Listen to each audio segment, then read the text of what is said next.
પાંચમની વાર્તા. પવિત્ર શ્રાવણ માસની અંધારી પાંચમે એટલે કે વદ પાંચમે પ્રાતઃકાળે સ્નાન કરી પાણિયારે નાગ ચિતરવો, ઘીનો દીવો કરી પૂર્ણ શ્રદ્ધાથી સંપૂર્ણ પૂજન કરવું, કુલેરનું નૈવેદ્ય ધરાવવું અને એકટાણામાં પલાળેલા મઠ, મગ, બાજરી અને કાકડી અવશ્ય ખાવી. વાર્તા. એક હતી ગંગા ડોસી. ડોસીને 7 દીકરા અને 7 વહુ હતી.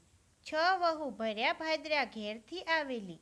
જ્યારે નાની વહુ શ્યામાને પિયરમાં ન ભાઈ, ન બાપ, ન મા, ન બહેન, ન માસી કે ન કાકા કે ફૈબા કોઈ ન હતું.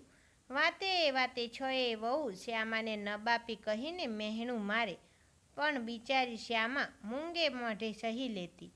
ઘરનું બધુંય કામ એને માથે. ઢગલો રોટલા ઘડે, વાસણ માંજે, ગાંસડો કપડાં ધોતી, તોય પેટ પૂરતું ખાવા ન મળતું. ભાદરવો માસ આવ્યો. શ્રાદ્ધના દિવસો આવ્યા. ઘરમાં તપેલું ભરીને ખીર બની. 6 વહુ અને 7મી સાસુ પેટ ભરીને જમ્યા. શ્યામાની ભાળે ન લીધી. બિચારી ગર્ભવતી શ્યામાને ખીર ખાવાની ઘણીએ ઈચ્છા થઈ, પણ થાય શું?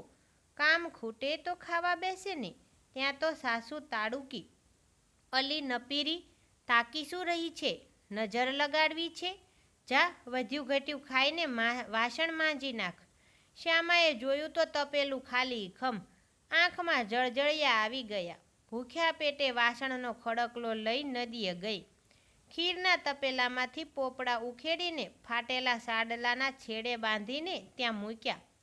મનમાં એમ કે વાસણ માંજીને નિરાતે ખાઈશ. શ્યામા વાસણ માંજવા બેઠી. એટલામાં એક ગર્ભવતી નાગણ ત્યાં આવી. બધાએ પોપડા ખાઈ અને પછી છુપાઈ ગઈ. શ્યામાએ વાસણ માંજીને જોયું તો પોપડા ન મળે.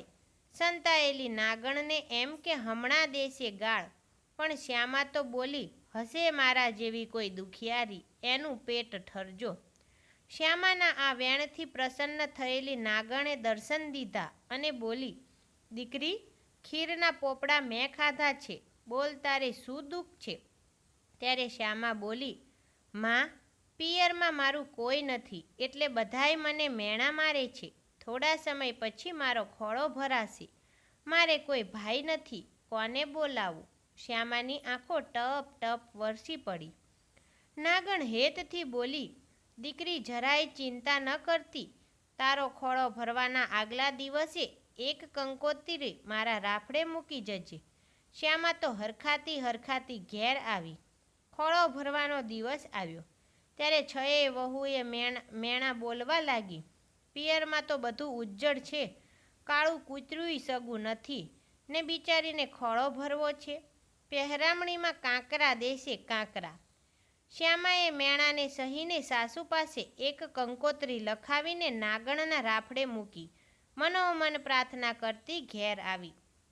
ખોળો ભરવાનો સમય થતાં જેઠાણીઓ ટોણા મારતી કહેવા લાગી, અલી, આજે તો પહેરામણીમાં સોનાના ઘરેણાં મળશે. હમણાં નાની વહુના પિયરના ગાડા આવશે. ત્યાં તો સામે ઘૂઘરમાળ ધમકવા લાગી. શ્યામા દોડીને બહાર આવી તો જોયું તો 7 ગાડા આવતા જોયા. પાછળ 2 ચાકર સોનાની પેટી ઉપાડીને ચાલ્યા આવે છે. 6 જેઠાણીઓની તો આંખ ફાટી ગઈ. ગાડા નજીક આવ્યા અને ગાડામાંથી નાગદેવતા, નાગણ અને નાગકુમારો ઉતર્યા. જેઠાણીઓ તો કાપો તો લોહી ન નીકળે એવી થઈ ગઈ. ધામધૂમથી શ્યામાનો ખોળો ભરાયો. સોના રૂપાની પહેરામણી કરી, હીરા માણેકથી પગલાં ભર્યા, બહેનને હીરના ચીર ઓઢાડ્યા. ખોળો ભરાયા પછી નાગણ બોલી, વેવાણ, દીકરીને વિદાય આપો. સુવાવડ પછી 1.25 મહિને જાતે મૂકવા આવીશ. બિચારા સાસુ તો હેપતાઈ જ ગયા હતા. 7 પેઢીમાં આવો વૈભવ જોયો ન હતો. નાગણ સામાને લઈને રાફડા પાસે આવી. ત્યાં પગ મૂકતા જ જમીન ખસી ગઈ. પગથિયા દેખાયા. આભી બની ગયેલી શ્યામા પગથિયા ઉતરી તો 7 માળનો ભવ્ય મહેલ દેખાયો. બાગ બગીચાને ફુવારા જોયા. નાગણ કહેવા લાગી, દીકરી, તું સુખ સાયબીથી રહે, કામકાજ નોકર ચાકર કરશે. તારે ફક્ત એક કામ કરવાનું, સવાર, બપોર અને સાંજે રૂપાની ઘંટડી વગાડી નાગકુંવરોને દૂધ પાઈ દેવાનું. શ્યામા તો હર્ષથી એ કામ કરવા લાગી. દિવસો જતાં દેવાના જેવા દીકરો અવતર્યો ને જોત જોતામાં મહિનાનો થઈ ગયો. એક દિવસ ચૂલા પરથી દૂધની દેગડી ઉતારી શ્યામા બહાર ગઈ. દીકરાના હાથમાં રૂપાની ઘંટડી આવી જતાં એ વગાડવા લાગ્યો. તેથી નાગકુંવરો દોડી આવ્યા. દીકરો ડરી ગયો. હાથમાંથી ઘંટડી પડી ગઈ અને બે નાગકુંવરોના પૂંછડા પર પડતા પૂંછડા કપાઈ ગયા. બીજા નાગકુંવરો ગરમ દૂધ પીવાથી દાઝ્યા. એટલામાં શ્યામા ત્યાં આવી અને દીકરાને તેડી લીધો.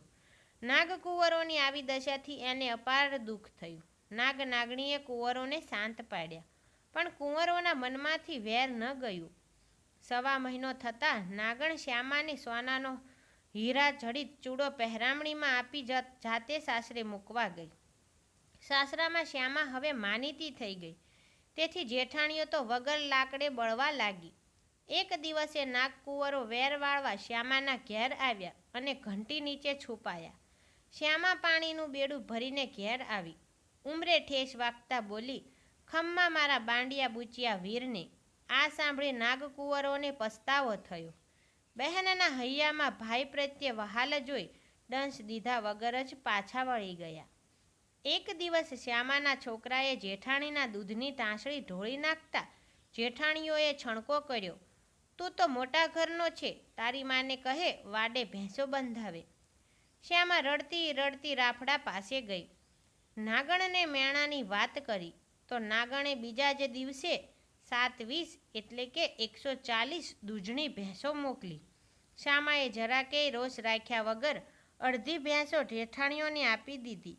એના હૃદયની વિશાળતા જોઈ જેઠાણીઓના હૃદય પલટાઈ ગયા અને શ્યામા ઘરમાં સૌની માનીતી બની ગઈ. હે નાગ દેવતા, હે નાગ માતા, જેવા શ્યામાને ફળ્યા એવા વ્રત કરનાર, વાંચનાર, સાંભળનાર સૌને ફળજો. જય જય નાગ દેવતાની.